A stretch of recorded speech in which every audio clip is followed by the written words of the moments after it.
Good early afternoon, and we are live. We're back. Blue Plate Special here from Orange Beach, Alabama.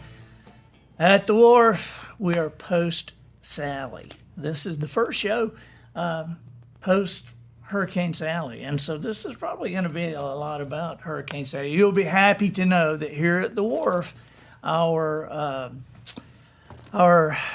escalator statues are fine. They're fine. The world famous wharf escalator statues, they look just like escalators, and you can take pictures of them when you come and stand on them if you want to. You can walk up and down them, but they're life-size, real life-size escalator statues, and they're fine. I'm already seeing people come in. Renee Dixon, hey, Patricia Clapp from North Carolina. So let us know where everybody is from today, too. There's Tennessee, Diane Hale.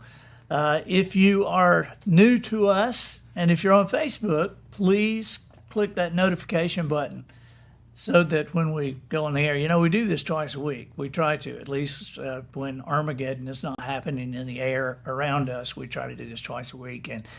And we don't tell you what days of the week. So if you click that notification button, then when we go live on the air, you will be notified wherever you are. And those of you on YouTube, just click that subscribe button, okay? Hey, Martha from Creedmoor, North Carolina. There's several people from North Carolina. There's Linda from Illinois. And also hi to the Instagram bunch and the Brian Back and Twitter bunch, too. There's somebody actually from Alabama. Well, today, Minnesota, the beautiful tropical paradise of Duluth, Minnesota, where Dan Stone is now, still one of the craziest moves I've ever seen in my life. Our preacher who moves from the beach to Duluth. That's right. So, but may not have been such a bad move. I don't think they have hurricanes in Duluth. But we have experienced an amazing event. But I have the two most experienced guys with me on dealing with this really anywhere. I mean, this is not their first rodeo. I have our mayor of Orange Beach, Tony Kennan, who's a longtime friend, longtime mayor, and Ken Grimes, who is the Orange Beach city manager, also a longtime friend. Guys, thank you for being here. Yeah. It's our honor, privilege. Thank you, Ed. Well, we appreciate you being here, and I wanted you here because I did a couple of little Facebook Live things and tried to just show a couple of things, but you guys have the inside scoop on what's going on, and to give people just a little background. One thing is, all our kids are about the same age, and they all kind of grew up together, right? And so it's odd that when we went through Hurricane Ivan, you were mayor, you were city manager, and our kids were like 3, 4, 5, 6 years old. Yeah. And that seemed, it kind of seemed like an adventure in a way. We were, we're trying to make things where the kids wouldn't be so weirdly affected. And it was, in a way, a little bit of an adventure because we didn't know what was going to happen next. We didn't know what happens next week. What do we do next week? How do we talk to these people? How do we get these guys? And now we kind of know. And it's a little more depressing. I was texting with Ken, Tony, and we were talking about how, people say, well, how do you eat elephant? One at a time, one bite at a time. But to eat elephant, you got to be hungry for elephant, and we all already ate elephant. And I'm not sure I want to eat another one, but we have no choice. So, Tony, give us some statistics. Like, what happened? I mean, obviously we know. We thought it was not going to be much. It ended up unbelievable. Yeah, it was a unique storm because it did everything a storm is not supposed to do. It took that northerly turn at the very last minute. 25 miles offshore, it jumped from a Cat 1 to a Cat 2, which is significant. Shouldn't have done that. Brought 30 inches of rain. Probably shouldn't have done that. Moving at 2 miles an hour, very slow moving, 4 hours of sustained 100-mile-an-hour plus winds. So with a high tide. So you put all that together, we had significantly more rising water, rain, wind-blown water than anybody expected. Everybody stayed here. Nobody evacuated. Yeah, nobody evacuated. Because who's going to evacuate on a Cat 1 storm? We've all been through them. Well, if you do, you might as well not live here. Right. You'll be leaving multiple times a year. So, nobody prepared their boats for a 10-foot rise. So 650 plus boats dislodged, floating, pools, backyards, something of that nature. 30 inches of rain. The water is the soil is waterlogged, so much less wind to blow trees over. So we had many more trees over, many more power lines down, and wind-driven rain than we had with Ivan. So it was a different storm from Ivan, with a different set of circumstances, but a lot of damage. It seems amazing to me, when I think of Ivan, that was kind of like our little communities. Where were you when Kennedy was shot? Kind of thing. Right. Mm-hmm. We all remember Ivan. We all talked about it forever. And in my mind, Ivan is still the big giant. And yet, when I walk outside, there are as many boats washed up and as much lumber washed up as there was in Ivan. It's just not as high on the dunes. Yeah. And yet the flooding, like over in Captain's Cove, they had 6 inches of water. Some people had 6 inches of water in their house in Ivan, 3 feet right. in this storm. Yeah. Well, Ivan had 9 to 12 inches of rain. We had 30. Right. And the high tide, it was just a confluence of factors that created, for lack of a pun, perfect storm. Right. From the flooding side of it. Ivan, we had those stick-built older structures on the beach. We had no dune berm, so there was more beach damage. But for us, this year, the beach held up fantastic because of reinforced concrete buildings, the dune berm. But the backside where we live, catastrophic. It really is. And it's... And I want to talk a little bit more about kind of what happened, but then I want to move into an odd subject. I see Cindy Ziegler Oates is on from Dallas. Guys, that's Zig Ziglar's daughter. Oh, really? Cindy or Sister Julie and Brother Tom are good friends, and they're praying for us, and we appreciate those prayers. There's you guys as you listen, we're going to move to some topics that you'll be very curious about because nobody ever talks about them. Okay, but as far as this storm goes, how many boats did you say? It's over 650. Plus your 160 on Ono. Yeah. Okay. Yeah, because we combined close to 8. Yeah, close to 800 boats. All right. We live right outside the city limits, so I don't actually get to vote, but I consider myself part of this. But I just and we consider you could be the mayor of Ono. Yeah, right.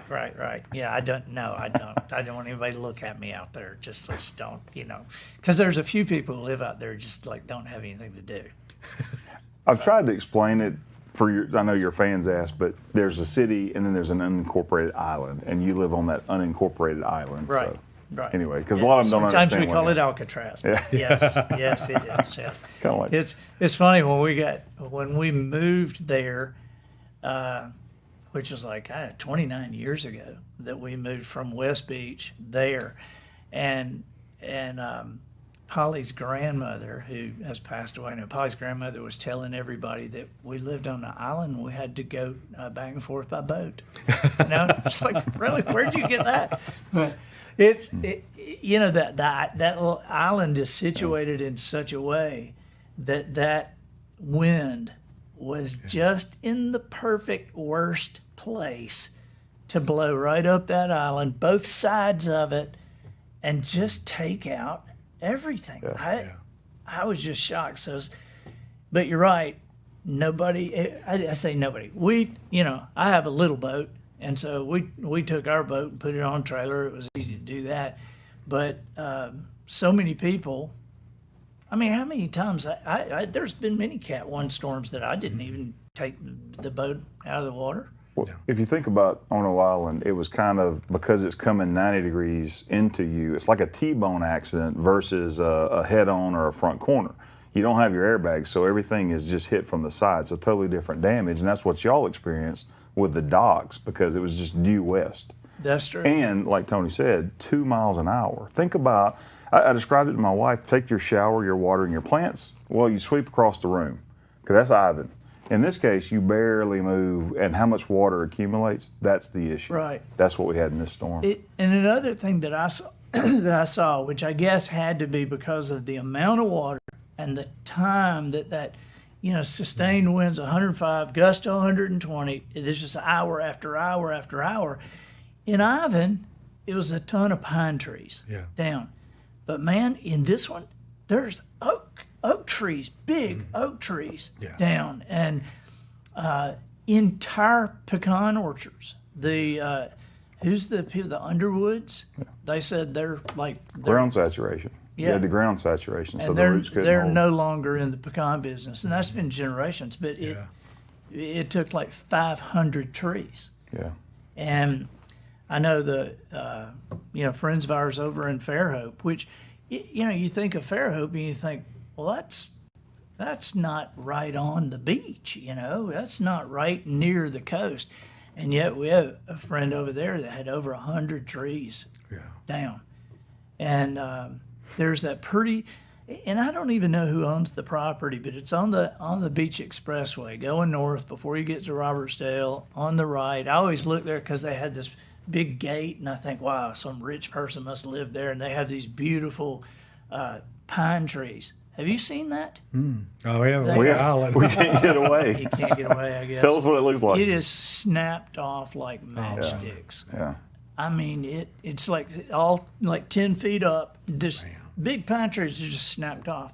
Yeah. So, all right. So here's something very curious to me that I think will be curious to other people. How much damage did you get at your house? Personally, I was blessed. Some roof damage and trees down, but nothing that I could ever complain about. And you guys are redoing. Yeah, 8 inches of water, flooding water. Yeah. Same as Ivan. Yeah. So you have to get it. We're not the same as Ivan because after Ivan, I mean, you wouldn't even dare turn the electricity back on at our house. But we've got structural damage, and we got a lot we got to do. But have you seen an insurance guy? Yes. You have. Flood adjuster. I got my wind tomorrow. So, but again, maybe that's because he's city manager. Nope. Calls. I know the city manager. That should count for something. Yeah. So, but you're on owner. Yeah, well, that's true. That's true. Yeah, we're not in the city, so I can't vote for you guys. What can you do? What can you do for me? I'm not elected now. I know. Make sure That's right. That's right. You're not. I work for him. So I've told people after Ivan that Polly said for a long time, dealing with the insurance companies was much worse than the storm. Yeah. Yeah.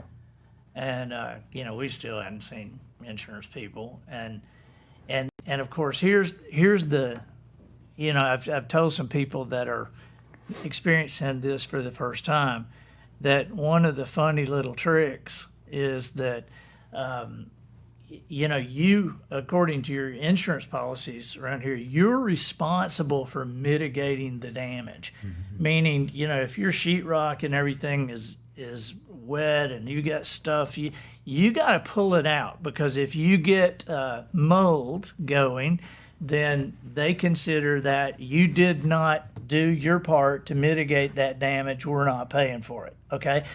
But when you pull it out, and they show up at your house, they go, well, how do we even know this needed to be pulled out? You just pulled it all out. We didn't see any damage. You just pulled it all out. And so it's like you're damned if you do, damned if you don't kind of thing.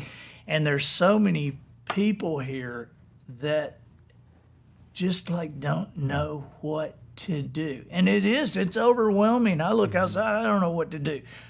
What are the steps you guys are recommending? I know you guys are talking to the media every day. You do an awesome job at communicating these people.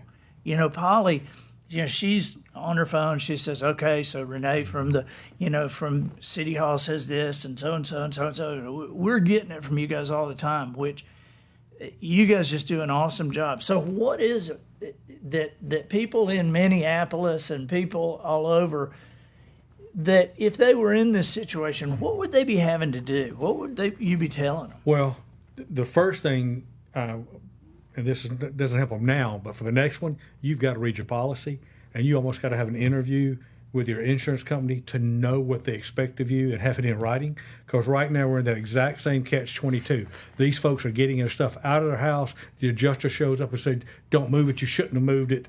Now we've got people questioning whether they should or they shouldn't. They're totally confused.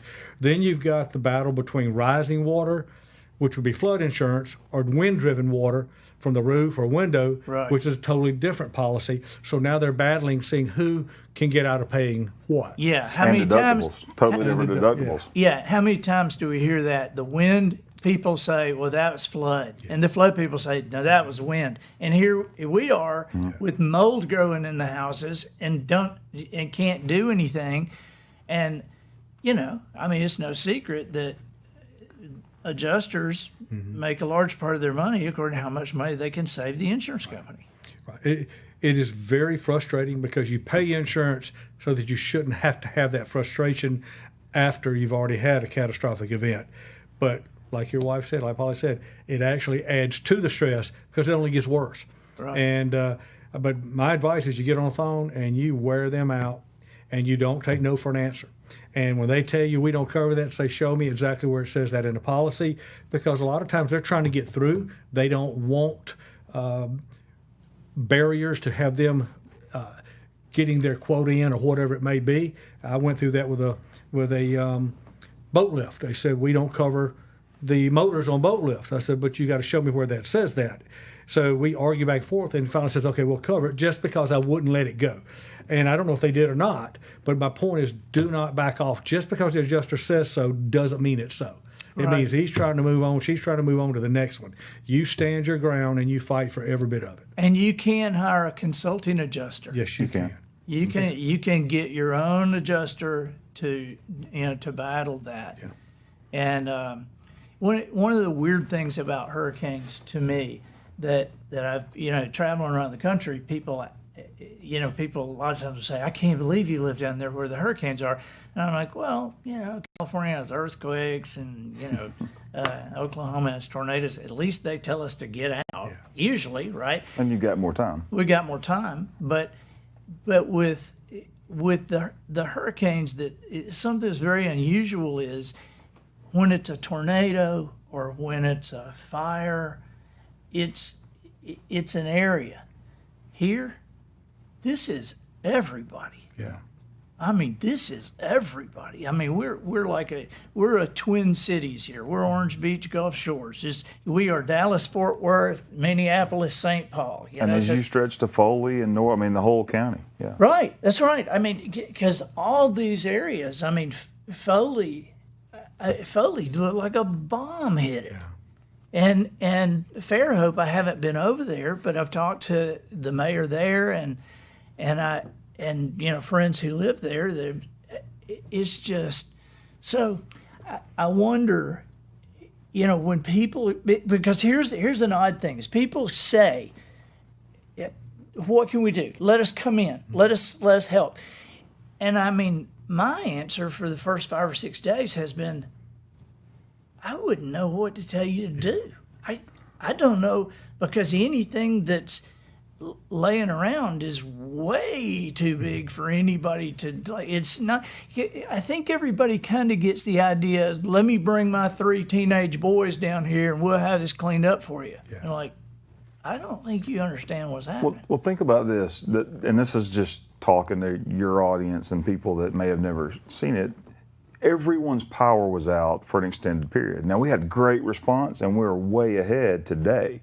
But those refrigerators, freezers, etc., everybody lost that. Okay, so that means you have to restock. Well, when you think about all that lumber you show, how many nails and screws do you see on a daily basis? So all of the things that happen, you have to begin to think through and process, how do we stay safe, number one?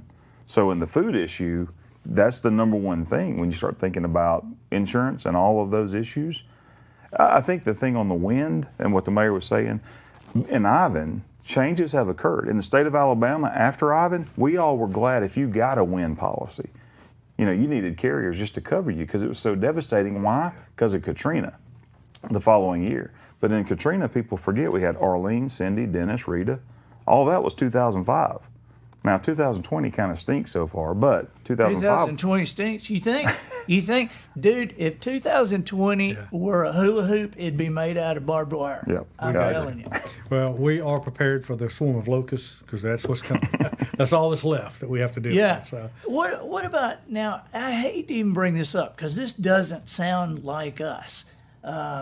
And Debbie Allen says, "Don't forget our little sister city of Lee," and that's true, man. They're right on the water and just busted. Yeah, we've been in touch with all of them. So, I wonder, you know, when you look at what is about to like unfold over the next few months, it took us 2 years to get back in our house after Ivan. And Polly and I were one of the first in our neighborhood because my work was away from home. People forget around the country, people forget that these people didn't just lose their house, they lost their business too. And so when you're talking about trying to come back, and so many of them having to do with outside visitors coming in, this is a very unique situation. Yeah. Well, we so much of this because we've got the experience. It is phased. 24 hours to 48 hours to week to month, and the first 7 days is bringing the professionals, the folks who know what they're doing, get the roads clean, trees off the power lines, get the power back on. That's first phase. Now we're starting to bring in those church groups to help clean up, put tarps on roofs, the chainsaw crews that can take the small trees down and take them out to the road so that we get as much debris to the side of the road as we possibly can. But it's a unique situation because we didn't evacuate. Everybody's still here and was still here the morning after. We had a ton of mouths to feed. But we were blessed. After this oil spill, we had contacts. We were 0700 Wednesday morning when the winds quit blowing, we were ready to start feeding folks. Yeah. And had that in place because our experience taught us we would have to do that. And we opened the bridge up immediately. We caught a little bit of flack about that, but we had so many people here that had family coming, that were coming down to their mom and dad to help them out, that it was impossible to sort who should be. So we opened the bridge up, increased our police count, and just really made a strong police presence. And anything suspicious? Let me say this. The Orange Beach Police Department, and I assume the same for Gulf Shores, but the Orange Beach guys are the ones that I see all the time. What a great job! Because right there, right after the storm, we had a friend that drove in, trying to fix our generator, and then another friend came in and brought a generator, and these people came without much documentation, right? As much as they have, but man, the police just treated them so well. Now here's something that people don't think about, and we certainly don't think about here in our nice little, the word paradise is on the police cars, protecting paradise. We think of this as paradise. Well, with all the help comes some